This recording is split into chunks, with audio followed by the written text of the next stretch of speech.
Hello enemy lovers. അപ്പോൾ ഇന്ന് നമ്മൾ എക്സ്പ്ലെയിൻ ചെയ്യാൻ പോകുന്നത് ദ ബിഗിനിങ് ആഫ്റ്റർ ദിൻ്റെ മാൻഹയുടെ ചാപ്റ്റർ 58 മുതൽ 60 വരെയുള്ള 3 ചാപ്റ്റേഴ്സാണ്. സോ നേരെ കഥയിലോട്ട് കിടക്കാം. അപ്പോൾ 58ാമത്തെ ചാപ്റ്ററിൻ്റെ തുടക്കത്തിൽ നമ്മുടെ ആർത്തറും അതുപോലെ ജാസ്മിനും പുതിയൊരു ഡെഞ്ചോൺ മിഷന് വേണ്ടി പോകുന്നുണ്ട്. അപ്പോൾ നമ്മുടെ ആർത്തർ അവൻ്റെ അമ്മയ്ക്കും അച്ഛനും വേണ്ടിയിട്ട് ഒരു ലെറ്റർ എഴുതുന്നുണ്ട്. പ്രിയപ്പെട്ട അമ്മയ്ക്കും അച്ഛനും, നിങ്ങൾ ഈ കത്ത് വായിക്കുമ്പോഴേക്കും ഞാനൊരു ഡെഞ്ചോണിൻ്റെ ഉള്ളിലായിരിക്കും. കഴിഞ്ഞ 2 ആഴ്ചയായിട്ട് എനിക്ക് നിങ്ങളെ കാണാൻ വേണ്ടിയിട്ട് സൈറസ് സിറ്റിയിലേക്ക് വരാൻ കഴിഞ്ഞില്ല. അതിലെനിക്ക് വളരെ സങ്കടമുണ്ട്. പക്ഷേ നിങ്ങൾ കുറച്ചുകൂടി കാത്തിരിക്കണം. ഞാനൊരു അഡ്വഞ്ചറായിട്ട് ഇന്നേക്ക് 2 വർഷം ആവാൻ പോകുന്നു. പിന്നെ നമ്മുടെ ലിലിയുടെ കാര്യം, അവളുടെ മാജിക് അവേക്കാക്കുന്ന കാര്യം എനിക്കിപ്പോഴും വിശ്വസിക്കാൻ കഴിയുന്നില്ല. അങ്കിൾ വിൻസെൻ്റ് ഇപ്പോൾ വളരെ ഹാപ്പി ആയിട്ടുണ്ടാകും. പക്ഷേ അവൾക്കൊരു ട്രെയിനറിനെ വെക്കരുതെന്ന് പറയണം. കാരണം സൈറസ് അക്കാദമിയിൽ ചേരുന്നതിന് മുമ്പ് അവൾ സ്വയം പരിശീലിക്കട്ടെ. സൈറസ് അക്കാദമിയിൽ അവൾ ചേർന്നാലേ അവളെൻ്റെ സീനിയറാവും. അത് ഓർക്കുമ്പോൾ എനിക്ക് കുറച്ച് അസൂയ തോന്നുന്നുണ്ട്. പിന്നെ എനിക്കും ജാസ്മിനും ഇവിടെ നല്ല സുഖമാണ്. പിന്നെ കഴിഞ്ഞ തവണ ഞാൻ വീട്ടിലേക്ക് വന്നപ്പോൾ അച്ഛനെ ആം വെസലിങ്ങിൽ തോൽപ്പിച്ചിരുന്നില്ലേ, അതിനേക്കാൾ ശക്തി എനിക്കിപ്പോഴുണ്ട്. ഞാനിപ്പോൾ ലൈറ്റ് ഓറഞ്ച് ഘട്ടത്തിലെത്തി. പിന്നെ ജാസ്മിൻ എനിക്ക് വിൻഡ് മാജിക്കിനെ കുറിച്ചിട്ടുള്ള കൂടുതൽ കാര്യങ്ങൾ പറഞ്ഞു തന്നിട്ട് എന്നെ ട്രെയിൻ ചെയ്യിപ്പിക്കുന്നുണ്ട്. അതുപോലെ ഞാൻ ജാസ്മിന് സോഡ്സിനെ കുറിച്ചിട്ടുള്ള കാര്യങ്ങൾ പറഞ്ഞു കൊടുക്കുകയും ചെയ്യുന്നുണ്ട്. സ്കൂൾ തുറക്കാൻ ഇനി ഒരാഴ്ച കൂടിയേ ഉള്ളൂ. അതിനു മുമ്പ് ഞാൻ വീട്ടിലേക്ക് തിരിച്ചു വരും. ഒരു അഡ്വഞ്ചർ എന്ന നിലയിൽ ഇതെൻ്റെ അവസാനത്തെ യാത്രയായിരിക്കും. ഉടനെ കാണാം. മമ്മ, പപ്പ, ഞാൻ നിങ്ങളെ സ്നേഹിക്കുന്നു എന്ന് നിങ്ങളുടെ സ്വന്തം ആർത്തർ. സോ അപ്പോൾ നമ്മുടെ ജാസ്മിൻ ചോദിക്കുന്നുണ്ട്, ആർത്തർ നിൻ്റെ കത്തൊക്കെ എഴുതി കഴിഞ്ഞോ? അപ്പോൾ ആർത്തർ അതേന്ന് പറയുന്നു. എന്നിട്ട് അവൻ അവിടെ ഉണ്ടായിരുന്ന കുതിരകളെ പറ്റി ചിന്തിക്കുന്നുണ്ട്. നമ്മൾ ഡെഞ്ചോൻ്റെ ഉള്ളിൽ കിടന്നാൽ ഈ കുതിരകൾ ഒറ്റയ്ക്ക് പുറത്താവില്ലേ? അവരെന്താണ് ചെയ്യുക? അപ്പോൾ നമ്മുടെ ജാസ്മിൻ പറയുന്നുണ്ട്, ഈ കുതിരകളുടെ ഓണർ അവരെ വീട്ടിലെത്തിക്കാനുള്ള ട്രെയിനിങ് കൊടുത്തിട്ടുണ്ട്. അതുകൊണ്ട് നമ്മൾ ഡെഞ്ചോൻ്റെ ഉള്ളിൽ കയറിയാലും ഇവരൊറ്റയ്ക്ക് തന്നെ അവരുടെ വീട്ടിലേക്ക് പൊക്കോളും. ഇപ്പം നമുക്ക് നമ്മുടെ മിഷനെ കുറിച്ച് ആലോചിക്കാം. അവർ നമ്മളെ കാത്തിരിക്കായിരിക്കും. നമ്മൾക്ക് എത്രയും പെട്ടെന്ന് ആ ഡെഞ്ചോണിലെത്തണം. നിൻ്റെ സിൽവി വരുന്നുണ്ടോ? അപ്പോൾ നമ്മുടെ ആർത്തർ പറയുന്നുണ്ട്, സിൽവി എന്നോട് നല്ല ഡീറ്റെയിൽ ആയിട്ട് കമ്മ്യൂണിക്കേറ്റ് ചെയ്യുന്നുണ്ട്. അവൾക്കിപ്പോൾ കൂടുതൽ പക്വത വെച്ചതുപോലെ തോന്നുന്നു. അവളിപ്പോഴും പറയുന്നത് അവൾ റെഡി ആയിട്ടില്ല എന്നാണ്. അവൾ റെഡി ആയാൽ അവൾ എന്നെ കാണാൻ വരാമെന്ന് പറഞ്ഞു.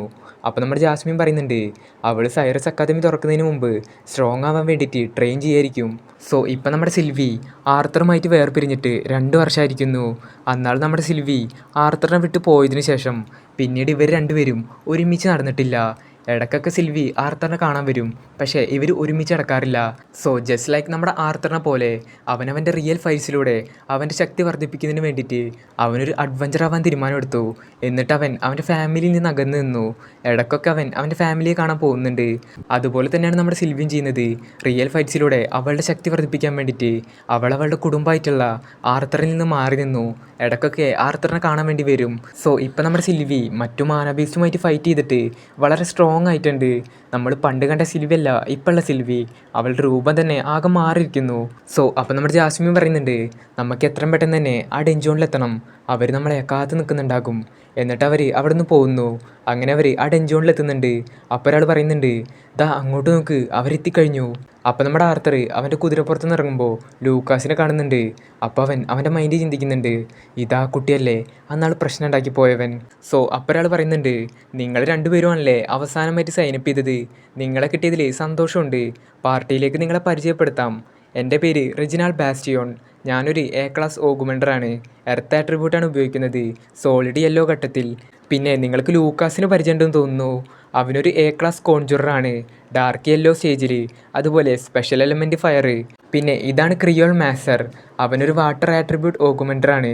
അപ്പോൾ നമ്മുടെ ആർത്തർ എലീജനേറ്റിനെ കാണുന്നുണ്ട്. അപ്പോൾ അവൻ്റെ മൈൻഡ് ചിന്തിക്കുന്നുണ്ട്, ഇതാ കുട്ടിയല്ലേ അന്നാൾ ബി റാങ്ക് കിട്ടിയ കുട്ടി, ഇവൻ്റെ പേരെന്തായിരുന്നു? അപ്പോൾ എലീജനേറ്റ് പറയുന്നുണ്ട്, എൻ്റെ പേര് എലീജനേറ്റ്. ഞാനൊരു എ ക്ലാസ് കോൺജുററാണ്, ഡാർക്ക് ഓറഞ്ച് സ്റ്റേജിൽ. അതുപോലെ സ്പെഷ്യൽ എലമെൻറ്റ് എർത്ത്. സോ അപ്പോൾ അവിടേക്ക് ഒരാൾ എന്ന് പറയുന്നുണ്ട്, എൻ്റെ പേര് ഒലിവർ ഹെമ്പറ്റ്. ഞാനൊരു എ ക്ലാസ് കോൺജുററാണ്, ഡാർക്ക് യെല്ലോ സ്റ്റേജിൽ.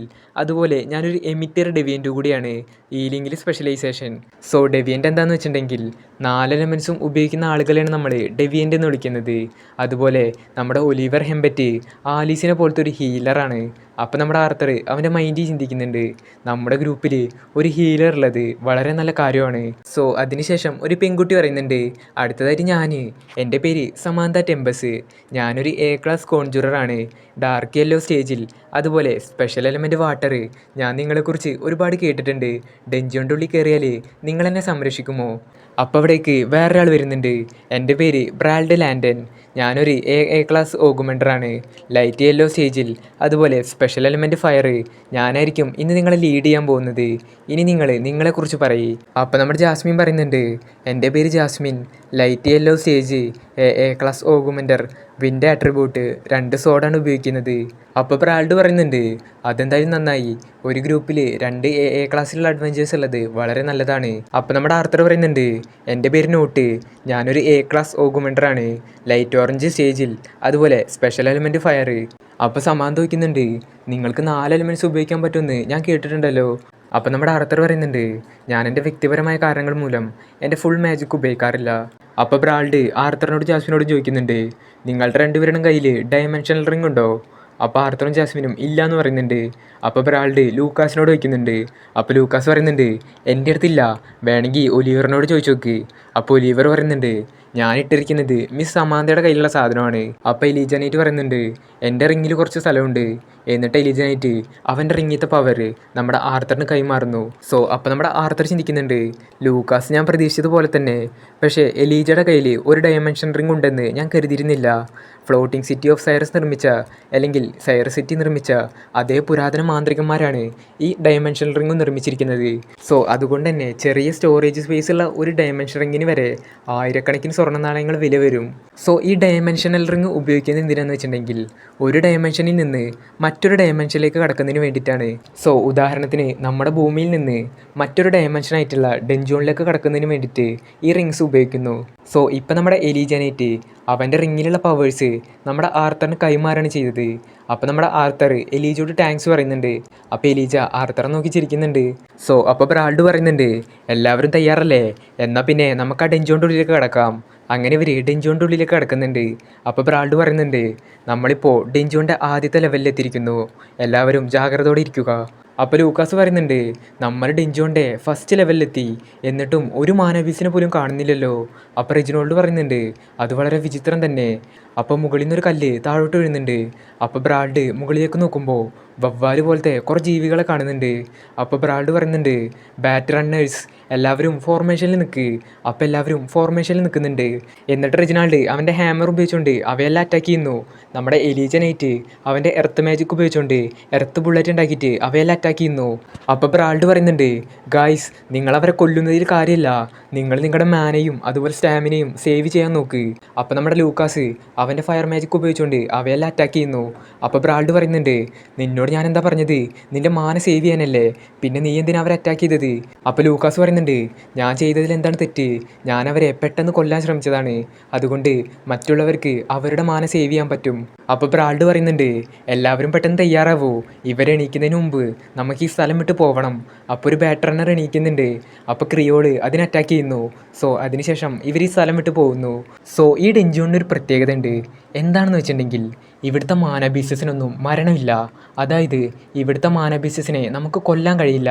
അഥവാ കൊന്നാലും അവർ വീണ്ടും ഉയർത്തെഴുന്നേറ്റ് വരും.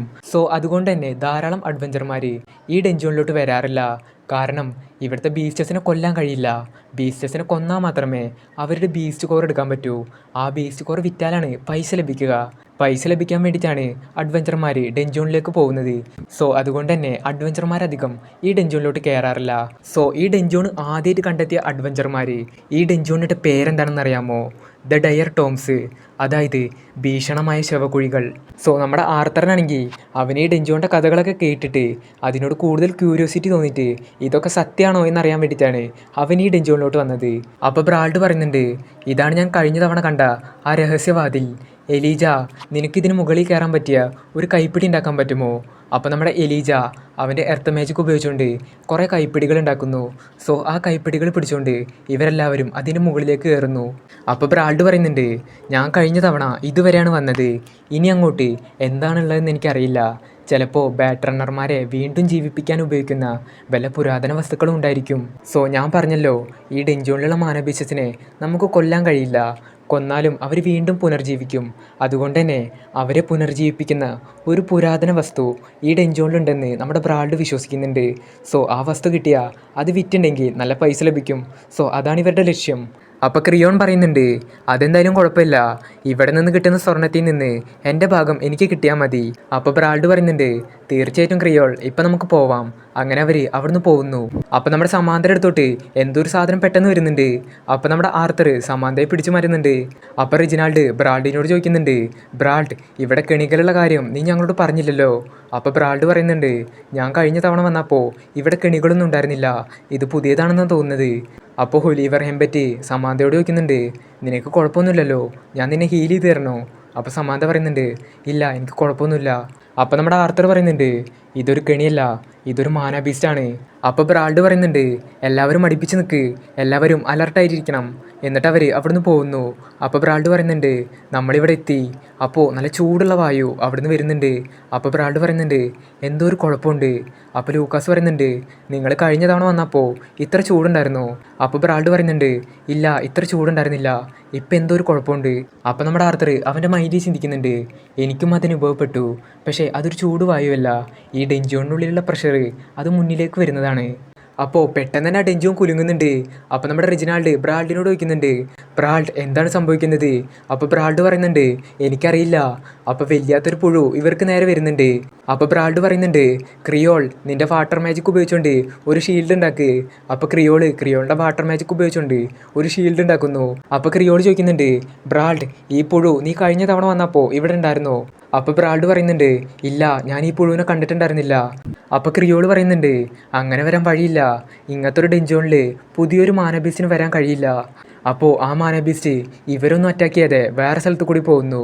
അപ്പോൾ നമ്മുടെ എലീജ പറയുന്നുണ്ട്, ആ മാനബീസ്റ്റ് നമ്മൾ അറ്റാക്ക് ചെയ്യാൻ വന്നതല്ല.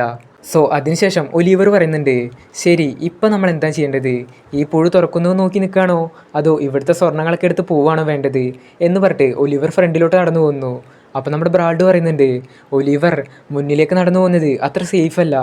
അപ്പോൾ ഒലിവർ പറയുന്നുണ്ട്, സമാന്ത, നീ എൻ്റെ പിറകിൽ നടന്നോളൂ, ഞാൻ നിന്നെ സംരക്ഷിക്കാം, ബാക്കിയുള്ളവരുടെ കാര്യം എനിക്ക് നോക്കേണ്ട കാര്യമില്ല. അപ്പോൾ സമാന്ത പറയുന്നുണ്ട്, ഒലിവർ, അതൊരു നല്ല ഐഡിയ ആയിട്ട് എനിക്ക് തോന്നുന്നില്ല. പക്ഷെ ഒലിവർ ഇവർ പറഞ്ഞൊന്നും കേൾക്കാതെ ഫ്രണ്ടിലോട്ട് നടന്നു വന്നു. അപ്പോൾ വലിയ അളവിലുള്ള ചൂടുവായു ആ ഡെഞ്ചോണിൽ നിന്ന് പുറത്തേക്ക് വരുന്നുണ്ട്. അപ്പോൾ നമ്മുടെ ആർത്തർ ബ്രാൾഡിനെ പിന്നോട്ട് വലിക്കുന്നുണ്ട്. നമ്മുടെ സമാന്തയും അതുപോലെ ലൂക്കാസും അവരുടെ മാജിക് വെച്ചിട്ട് ഒലിവറിനെ രക്ഷിക്കാൻ നോക്കുന്നുണ്ട്. പക്ഷേ അവർക്കാർക്കും ഒലിവറിനെ രക്ഷിക്കാൻ പറ്റിയില്ല. ഒലിവർ ഒരു അസ്ഥിക്കൂടമായി മാറിയിരിക്കുന്നു. സോ ഇവിടെ വെച്ചിട്ട് ഇതിൻ്റെ 60ാമത്തെ എപ്പിസോഡ് കഴിയാണ്. സോ ഇനി അടുത്ത വീഡിയോയിൽ അടുത്ത ചാപ്റ്റർ ആയിട്ട് കാണാം.